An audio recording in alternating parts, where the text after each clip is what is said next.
Have you ever looked up at the night sky and wondered, why does the moon seem to change its shape every month?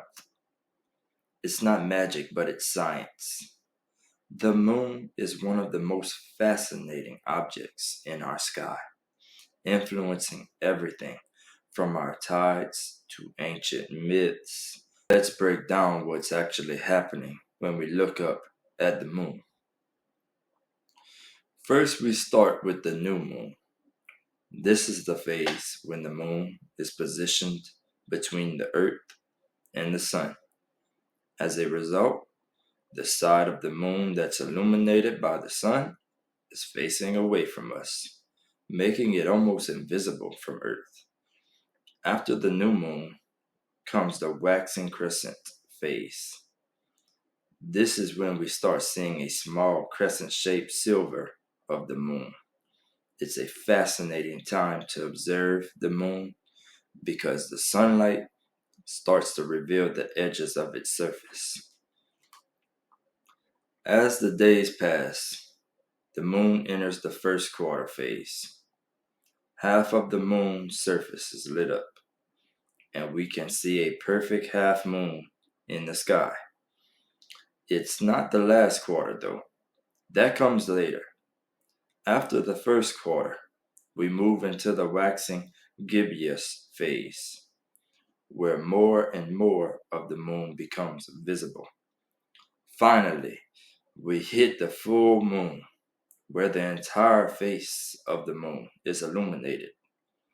The full moon is the most iconic phase, and it's one that often sparks legends and stories, from werewolves to lunar eclipses. Now, why does the moon go through these phases? The simple answer is orbits. The moon orbits around the Earth, and as it does, the amount of sunlight we see on the moon's surface changes. It takes about 29.5 days for the moon to complete one orbit, which is the length of a full lunar cycle. This continuous motion causes the phases we observe from Earth. After the full moon, the moon begins to wane.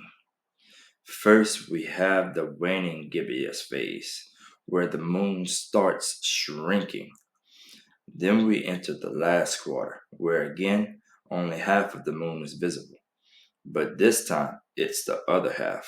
Finally, the cycle ends with the waning crescent, where only a thin silver of the moon remains visible before we return to the new moon and the cycle starts again. But the moon's effects doesn't stop at the night sky. Did you know that the moon plays a huge role in controlling Earth's tides? The moon's gravitational pull causes the rise and fall of ocean levels, which we experience as high and low tides. This tidal effect is the strongest during the new moon and full moon phases.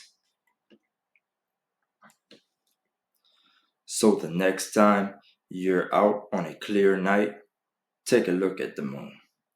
Whether it's waxing or waning, there's always something amazing happening up there. And remember, while the moon's phases are a result of orbits and sunlight, they've sparked countless stories and imagination through history.